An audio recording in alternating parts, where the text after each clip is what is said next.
കോഴിക്കോട് വലിയങ്ങാടിയിൽ 4 പേരുടെ മരണത്തിനിടയാക്കിയ കെട്ടിടവുമായി ബന്ധപ്പെട്ട വിവാദങ്ങൾ പുകയുന്നതിനിടെ വിചിത്രവാദവുമായി കോഴിക്കോട് കോർപ്പറേഷൻ. കോർപ്പറേഷൻ പരിധിയിലെ കാലപ്പഴക്കം ചെന്ന 16 കെട്ടിടങ്ങളിൽ ഒന്നാണ് കഴിഞ്ഞ ദിവസം തകർന്നത്. കാലപ്പഴക്കം കാരണം കെട്ടിടങ്ങൾ പുതുക്കി പണിയാൻ തീരുമാനിച്ചിട്ടുണ്ട് എങ്കിലും അതിന്റെ നടപടിക്രമങ്ങളുടെ കാലതാമസമാണ് കെട്ടിടം പൊളിക്കുന്നതിന് തടസ്സമായി കോർപ്പറേഷൻ ചൂണ്ടിക്കാട്ടുന്നത്. അതേസമയം പുതിയ കടകൾക്ക് ലൈസൻസ് നൽകിയിട്ടില്ല എന്നാണ് കോർപ്പറേഷന്റെ വിശദീകരണം.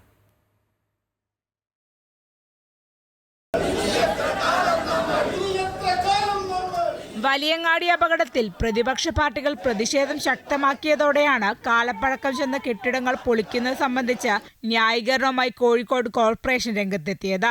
കോർപ്പറേഷൻ പരിധിയിലെ കാലപ്പഴക്കം ചെന്ന 16 കെട്ടിടങ്ങളുണ്ടെന്നും ഈ കെട്ടിടങ്ങൾ പുതുക്കി പണിയാൻ DPR തയ്യാറാക്കിയിട്ടുണ്ടെന്നുമാണ് മേയർ വിശദീകരിക്കുന്നത്. കോഴിക്കോട് വലിയങ്ങാടിയിലെ അപകടം നടന്ന പഴയ പാസ്പോർട്ട് ഓഫീസ് പുതുക്കി പണിയാൻ തീരുമാനിച്ച 16 കെട്ടിടങ്ങളിൽ ഒന്നാണ്. കെട്ടിടം അപകടാവസ്ഥയിലാണെന്നും ഫിറ്റ്നസ് ഇല്ലെന്നും ഒഴിയണമെന്നും ചൂണ്ടിക്കാട്ടി 25/9/2024 കോർപ്പറേഷൻ വീണ്ടും നോട്ടീസ് നൽകിയിരുന്നു. എന്നാൽ ഇവിടെ നിന്നും പഴയ കടക്കാരെ കർശനമായി ഒഴിപ്പിക്കാൻ കോർപ്പറേഷൻ തയ്യാറായില്ല. അപകടാവസ്ഥയിലുള്ള ഇത്തരം കെട്ടിടങ്ങളിൽ പുതിയതായി ലൈസൻസ് നൽകിയില്ലെന്ന് കോർപ്പറേഷൻ അവകാശപ്പെടുമ്പോഴും പഴയ കടക്കാരെ ഒഴിപ്പിക്കുന്നതിലെ കാലതാമസമാണ് അപകടം ക്ഷണിച്ചു വരുത്തിയതെന്ന് ചുരുക്കം. പുതിയതായി ആർക്കും ലൈസൻസ് നൽകിയിട്ടില്ലെങ്കിലും പഴയ കടക്കാർക്ക് ലൈസൻസ് പുതുക്കി നൽകിയിട്ടുമുണ്ട്. മരാമത്ത് വകുപ്പ്, ധനകാര്യ വകുപ്പ്, കൗൺസിൽ യോഗ അംഗീകാരം, കടക്കാർ നിയമപ്രശ്നങ്ങളിലേക്ക് നീങ്ങുമ്പോഴുള്ള വെല്ലുവിളികൾ, ഇങ്ങനെ പല കടമ്പകൾ കടന്നു വേണം ജീർണാവസ്ഥയിലുള്ള ഒരു കെട്ടിടം പൊളിക്കാൻ. 4 പേരുടെ ജീവൻ പൊലിയേണ്ടി വന്നു. ഇത്തരം കെട്ടിടങ്ങൾ ജനങ്ങളുടെ ജീവന് ഭീഷണിയാണെന്ന് കോർപ്പറേഷന് ബോധ്യമാകാൻ. ഈ 4 ജീവനുകൾക്ക് മറുപടി പറയേണ്ടത് ഈ കോഴിക്കോട്ടെ നിലവിലുള്ള ഭരണസമിതിയും കഴിഞ്ഞ കൗൺസിലും ഒക്കെ തന്നെയാണ്. എന്തുകൊണ്ട് ഈ അനാസ്ഥ? തൽപര കക്ഷികൾക്ക് വേണ്ടിയാണ് ഇവർ ഈ കെട്ടിടം പൊളിക്കുന്നത് വരെ ആ രീതിയിലുള്ള തെരഞ്ഞെടുപ്പാണ്.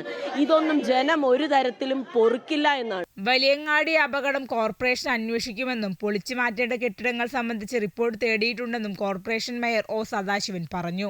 സെക്രട്ടറിക്ക് നിർദ്ദേശം കൊടുത്തു. കോർപ്പറേഷൻ്റെതായ കെട്ടിടങ്ങൾ, ബലക്ഷയമുള്ള കെട്ടിടങ്ങൾ അടിയന്തരമായി പരിശോധിച്ച് ഇത്തരം ബുദ്ധിമുട്ടുകൾ അല്ലെങ്കിൽ ബലക്ഷയം ഉള്ളത് കണ്ടെത്തിക്കൊണ്ട് നടപടി സ്വീകരിക്കാൻ കഴിയണം.